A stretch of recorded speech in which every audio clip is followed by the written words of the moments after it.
नमस्कार दोस्तों, स्वागत है आपका राउजिंग स्टोरी क्लब में, जहां हम आपको लेकर चलते हैं इतिहास की उन कहानियों में जो भावनाओं से भरी है, जो संघर्ष सिखाती है और जो जीवन बदल देने वाले सत्य सामने लाती है।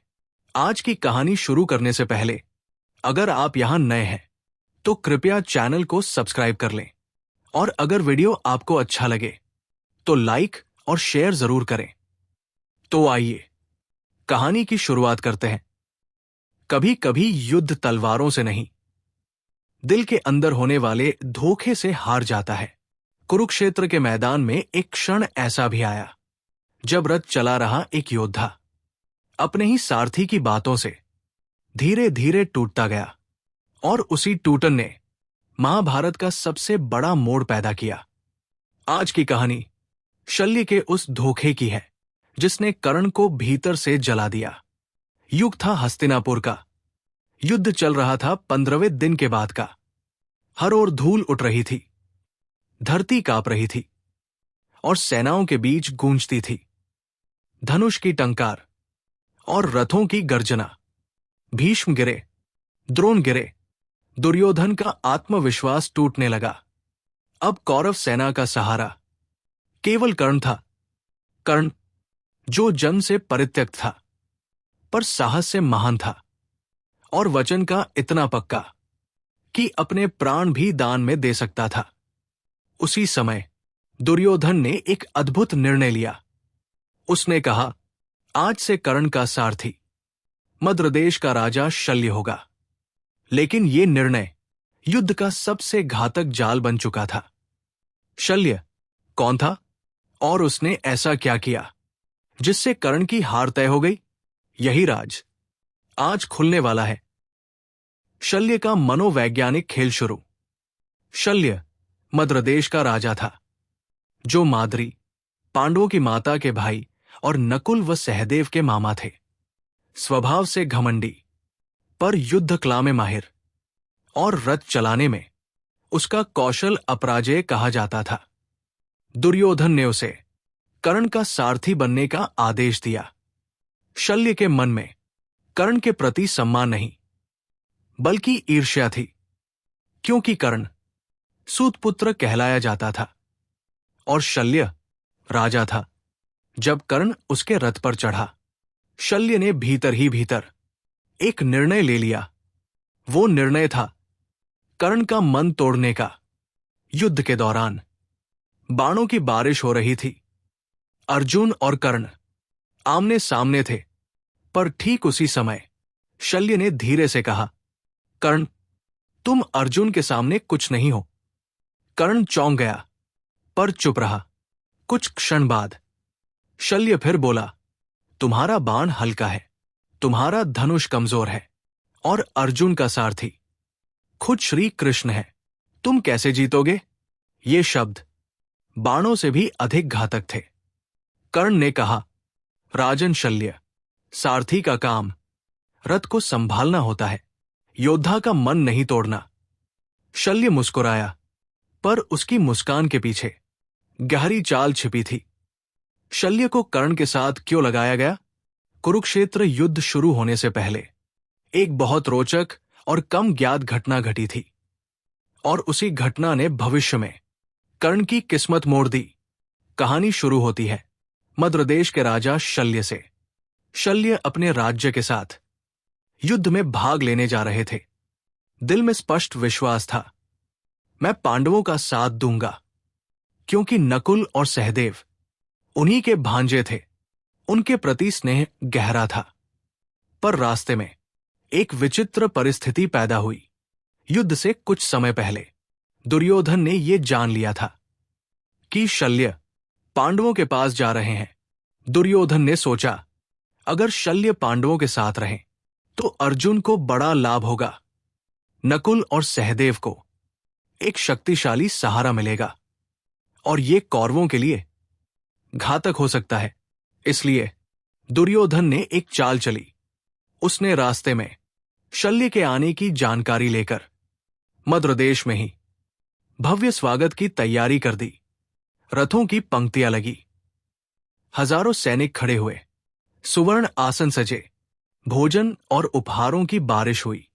शल्य ने सोचा, ये तो पांडवों ने मेरे लिए सम्मान का आयोजन किया है। शल्य का हृदय आभार से भर गया। उन्होंने सब स्वीकार किया। और नियम था, अतिथि जो स्वीकार कर ले उससे कुछ भी मांग लिया जाए। वो मना न कर सके। यही दुर्योधन की चाल थी। जब स्वागत समारोह समाप्त हुआ, दुर्योधन स्वयं आया और बोला, राजन शल्य, आप हमारे अतिथि हैं। आपने हमारे आतिथ्य को स्वीकार कर लिया है। अब मैं आपसे एक वर मांगता हूं। शल्य स्तब्ध रह गए। उन्हें तब समझ आया कि जो भी स्वागत हुआ वो पांडवों का नहीं बल्कि दुर्योधन का था। उन्होंने मन ही मन सोचा, ये तो छल है, पर अब मैं वर देने से इनकार नहीं कर सकता। दुर्योधन ने कहा, मेरी इच्छा है कि आप इस युद्ध में कौरवों का साथ दें। शल्य के सामने अब कोई विकल्प नहीं था। उनका मन पांडवों के साथ था, पर वचन कौरवों के साथ। ये थी शल्य की सबसे गहरी दुविधा। पर असली रहस्य अब सामने आता है। युद्ध के दौरान दुर्योधन ने देखा कि कर्ण अर्जुन को चुनौती देगा। दुर्योधन विश्वास करता था, अगर कोई अर्जुन को रोक सकता है तो वो कर्ण ही है।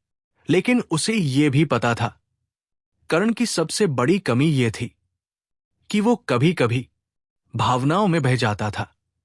उसे चाहिए था एक ऐसा सारथी जो महान योद्धा हो, पर उसकी हीन भावना कर्ण के आत्मविश्वास को कम कर सके। और शल्य इस भूमिका में बिल्कुल फिट बैठते थे। दुर्योधन ने कहा, राजन शल्य, मैं चाहता हूं कि अंतिम निर्णायक युद्ध में आप कर्ण के सारथी बने। शल्य चौंक गए। मन में सवाल उठे, मैं अपने भांजे अर्जुन के खिलाफ सारथी बनूं? मैं कर्ण को विजय दिलाऊं? ये एक असहनीय संघर्ष था। पर शल्य वचन दे चुके थे। उनके लिए वचन सबसे बड़ा धर्म था। इसलिए उन्होंने अन्य मन से दुर्योधन का प्रस्ताव स्वीकार कर लिया। अब असली रहस्य समझिए। शल्य जानते थे कि अगर वे कर्ण को शांत, स्थिर और प्रेरित रखेंगे तो कर्ण का कौशल अर्जुन को भारी नुकसान पहुंचा सकता है। पर उनकी आत्मा पांडवों के साथ थी। इसलिए उन्होंने एक निर्णय लिया, सारथी बनूंगा पर कर्ण का मनोबल नहीं बढ़ाऊंगा। ये निर्णय युद्ध का सबसे घातक मोड़ बन गया। शल्य जानते थे, कर्ण की हार अर्जुन की सुरक्षा है, कर्ण का कमजोर पड़ना पांडवों की जीत है, और पांडवों की जीत उनके भांजों की रक्षा है। यही कारण था कि शल्य को कर्ण के साथ लगाया गया, और यही कारण कर्ण के सबसे बड़े पतन की जड़ बना। कर्ण मानसिक रूप से अकेला पड़ता गया। युद्ध का दिन सबसे निर्णायक था। कर्ण और अर्जुन धीरे धीरे आमने सामने आए। धरती के दोनों छोर जैसे थरथरा उठे। कर्ण ने कई प्रहार किए। अर्जुन ने जवाब दिया। दोनों बराबरी पर थे। पर ठीक उसी समय शल्य ने फिर कहा, कर्ण, अगर तुम्हें जीतना है तो किसी चमत्कार की जरूरत है, वरना अर्जुन तुमसे श्रेष्ठ है। कर्ण के मन में दर्द उठा। उसके मित्र दुर्योधन ने उस पर भरोसा किया था, पर उसका अपना सारथी उसका विश्वास तोड़ रहा था।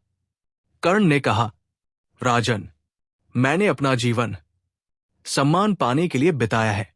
आज मेरे अस्त्र कमजोर नहीं, मेरी नीयत मजबूत है। लेकिन शल्य ने एक और वार किया। तुम्हारी नीयत मजबूत हो सकती है, पर अर्जुन के साथ श्री कृष्ण है। उनकी रणनीति तुम्हें जीतने नहीं देगी। ये शब्द कर्ण के हृदय में अग्नि बनकर उतर गए। कर्ण ने दिव्यास्त्र उठाए। अर्जुन ने भी प्रतिकार किया। घोर युद्ध हुआ। धूल के बादल छाए। घोड़ों की टापें गूंजने लगी। तुरही और शंख आकाश को हिलाने लगे। तभी कर्ण का रथ मृदा भूमि में धंस गया। कर्ण नीचे उतरा। और रथ को उठाने लगा। ये क्षण युद्ध का सबसे खतरनाक क्षण था। कर्ण ने शल्य से कहा, घोड़ों को स्थिर रखो, मैं रथ निकालता हूं। पर शल्य ने व्यंग्य करते हुए कहा, अरे कर्ण, ये काम भी तुमसे नहीं हो रहा, तुम अर्जुन का सामना क्या करोगे?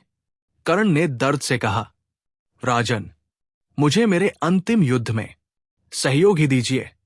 लेकिन शल्य चुप रहा। शल्य पांडवों का मामा था। वो अर्जुन को अपने पुत्र समान मानता था। उसके मन में एक तीव्र भावना थी, अर्जुन को कोई हानि न पहुंचे। युद्ध में वह कौरव पक्ष में तो था, पर दिल पांडवों के साथ धड़क रहा था। वो जानता था, अगर कर्ण का मनोबल टूट जाए तो अर्जुन की जीत आसान होगी। और ठीक यही हुआ। कर्ण ने ऊपर देखा। अर्जुन तैयार खड़ा था।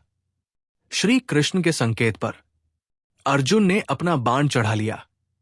कर्ण ने चिल्लाकर कहा, अर्जुन, धर्म के अनुसार जिस योद्धा का रथ फंसा हो उस पर वार नहीं किया जाता। पर श्री कृष्ण बोले, धर्म? क्या धर्म तब याद था जब अभिमन्यु अकेले घिरा था?